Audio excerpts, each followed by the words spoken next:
What's up, JustProfessor here? That song you hated the first time you heard it? Now you love it. That person you thought was annoying when you first met them? Now they're your friend. That brand you never cared about? Now it's the one you always buy. You think your preferences changed because you discovered something good, but the only thing that changed was how many times you saw it. Your brain has a simple rule that you don't know about. The more you're exposed to something, the more you like it. It doesn't matter if the thing is actually good or bad. It doesn't matter if you paid attention or ignored it. Just seeing something repeatedly makes you prefer it over unfamiliar options. This is called the mere exposure effect, and it's shaping your preferences, opinions, and choices without you realizing it. Companies know about this. Politicians know about this. They use it to make you like things through pure repetition, and you think you're making independent choices. The mere exposure effect means that repeated exposure to something increases your liking for it, even when you're not aware of the exposure and even when the thing has no actual value or quality. Your brain treats familiarity as a positive signal. Something you've encountered before feels safer, easier to process, and more trustworthy than something new. So you develop preferences based purely on what you've been exposed to most, not on what's objectively better. This happens automatically and unconsciously. You don't decide to like familiar things more. Your brain does it without asking. Studies show that people develop preferences for things they've been exposed to even when they don't remember seeing them. The exposure registers below conscious awareness but still changes what you like. The effect works on almost everything. Faces, words, sounds, images, brands, ideas, people. If you see it enough times, you'll start liking it more than alternatives you haven't seen as much. This means your preferences aren't really yours. They're partly created by whatever you happen to be exposed to repeatedly, whether that exposure was random or deliberately engineered by someone trying to influence you. The problem is, you think your preferences reflect your judgment and taste. You think you like certain brands because they're better. You think you prefer certain styles because they match your personality. You think you trust certain sources because they're more credible. But in many cases, you just like what's familiar. You prefer what you've seen before, and you trust what's been repeated enough times to feel normal. Let me show you how this plays out everywhere in your life. Music is a perfect example of mere exposure effect. You hear a new song and you're not that into it. It's just okay, but it plays on the radio. You hear it at the store. Your friend plays it. You hear it in a commercial. After the fifth or sixth exposure, something shifts. You start liking the song. By the 10th time, you're singing along. You think you grew to appreciate the song's quality, but really, your brain just became familiar with it and interpreted that familiarity as preference. Hit songs aren't necessarily better than songs that don't become hits. They're just the ones that got played repeatedly until people liked them through sheer exposure. Record labels know this. They pay for radio play and playlist placement because they know repeated exposure will make people like the song regardless of its actual quality. Advertising works almost entirely through mere exposure effect. Companies don't show you ads once and hope you remember. They show you the same ad dozens of times. They put their logo everywhere. They sponsor everything. Not because one exposure convinces you of anything, but because repeated exposure makes their brand feel familiar, and familiar feels trustworthy and preferable. You see a brand name 50 times while scrolling social media, watching TV, walking past billboards. You don't consciously process most of these exposures, but your brain registers the familiarity. Later, when you're in a store choosing between brands, the familiar one feels better, safer, more trustworthy. You think you're choosing based on quality, but you're actually choosing based on familiarity created by repeated advertising exposure. Political campaigns exploit mere exposure ruthlessly. Candidates plaster their names everywhere. Signs, commercials, social media, mailers. The message doesn't even matter much. The goal is just to make the name and face familiar through repetition. Come election day, Voters unconsciously prefer the familiar candidate over the unfamiliar one. They think they're voting based on policy or character, but familiarity is often the deciding factor they don't recognize. Propaganda and misinformation spread through mere exposure. A false claim gets repeated over and over across different sources. First time you hear it, you're skeptical. Second time, you think, I've heard that before. By the 10th time, it feels like common knowledge. The repetition didn't make it true, but it made it feel true because familiarity feels like truth to your brain. This is why fact-checking sometimes backfires.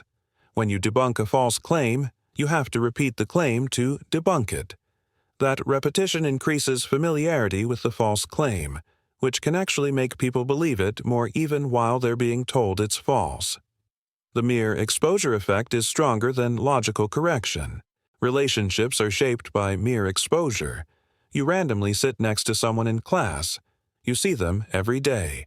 You didn't choose them as a friend based on compatibility, but repeated exposure makes them feel familiar and comfortable. That familiarity gets interpreted as liking. You become friends not because you're perfectly matched, but because you were exposed to each other repeatedly.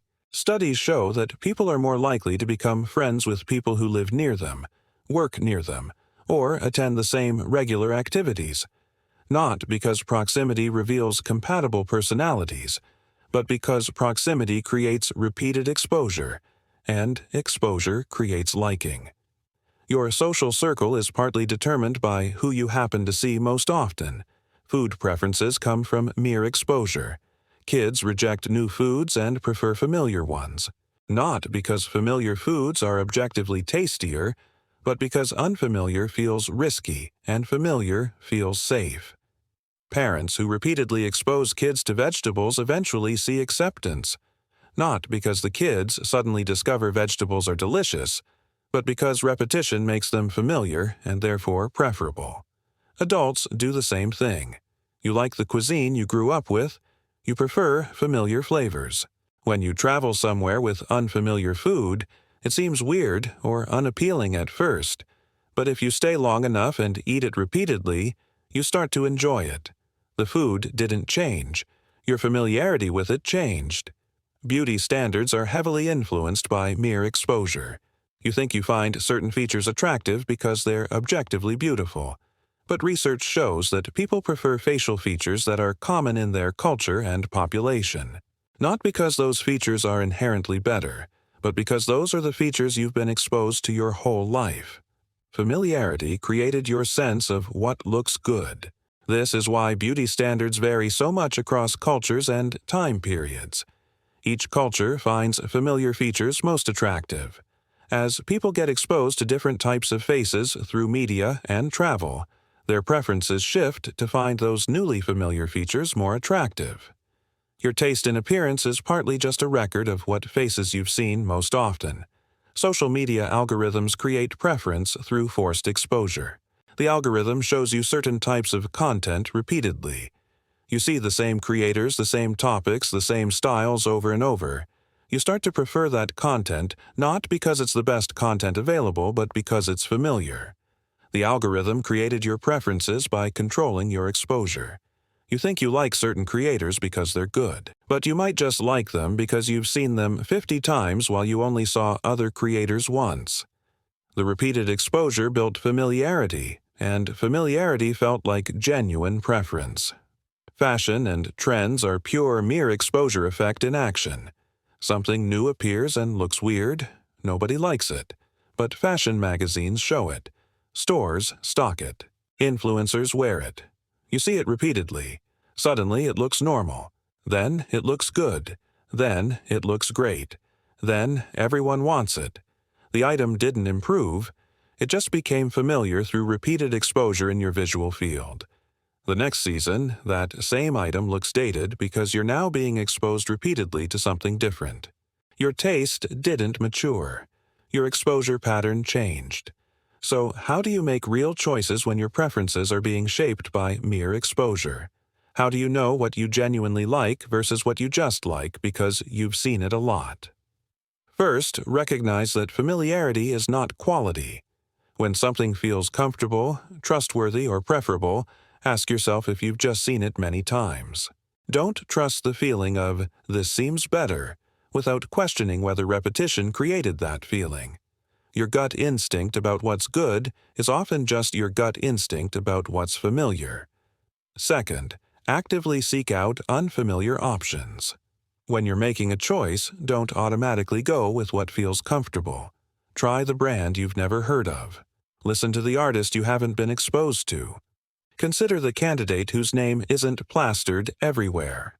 Give unfamiliar options the same chance you give familiar ones, because familiarity has an unfair advantage in your brain. Third, be suspicious of your changing preferences. When you start liking something you previously didn't care about, ask what changed. If nothing about the thing changed but you've been exposed to it more, recognize that mere exposure probably shifted your preference. You didn't discover hidden quality. You just got used to it. Fourth, understand that repetition is a manipulation tactic. When companies or people or movements expose you to something repeatedly, they're not trying to inform you. They're trying to use mere exposure effect to make you prefer their product, candidate, or idea. Awareness of this tactic helps you resist it. You can consciously choose not to let repetition determine your preferences. Fifth, diversify your exposure deliberately. If you only consume media from certain sources, you'll develop preferences shaped by what those sources show you repeatedly. Actively expose yourself to different perspectives, styles, and options. This counteracts the mere exposure effect of any single source trying to shape your preferences through repetition. Sixth, wait before making preference-based decisions. When you feel strongly drawn to something, especially something you've been exposed to a lot recently, wait. Give the feeling time to fade. If the preference was based on mere exposure rather than genuine quality, it will weaken when you stop being exposed. If it's based on real value, it will persist. Seventh, pay attention to what you're being exposed to. Notice when you see the same brand, message, or idea repeatedly across a different context. That's usually not a coincidence. It's a deliberate strategy to create familiarity and therefore preference. Being aware of the repetition helps you question whether your resulting preference is genuine. The mere exposure effect is shaping what you like, who you trust, and what you choose, all without your awareness. Your brain automatically prefers familiar things over unfamiliar things. This means companies, politicians, and anyone trying to influence you can manipulate your preferences simply by exposing you to their brand, candidate, or message repeatedly. You'll start to prefer it not because it's better, but because familiarity feels good to your brain. This creates a huge problem for authentic choice. You think your preferences reflect your values and judgment. You think you like certain things because they're good. You think you trust certain sources because they're credible. But in many cases, you're just responding to familiarity created by repetition. The things you prefer might just be the things you've been exposed to most, not the things that are actually best. The modern information environment makes this worse. You're exposed to thousands of messages, brands, and ideas every day. Most of this exposure is controlled by algorithms, advertising budgets, and strategic placement. The things you see most aren't the things that are most true or most valuable. They're the things that someone paid to put in front of you repeatedly. And that repetition is creating preferences you think are your own. Understanding mere exposure effect doesn't make you immune to it. Your brain will still automatically prefer familiar things. But awareness lets you question those preferences. It lets you catch yourself when you're about to choose something just because it's familiar. It lets you consciously override the automatic preference for exposure-based familiarity and make choices based on actual evaluation of quality or value. The next time you find yourself preferring something, especially something you've seen a lot recently, stop and question it. Is this thing actually better, or have I just been exposed to it more? Did I choose this because of its quality, or because familiarity made it feel comfortable and trustworthy? Those questions are uncomfortable because they reveal that many of your preferences aren't as authentic as you thought.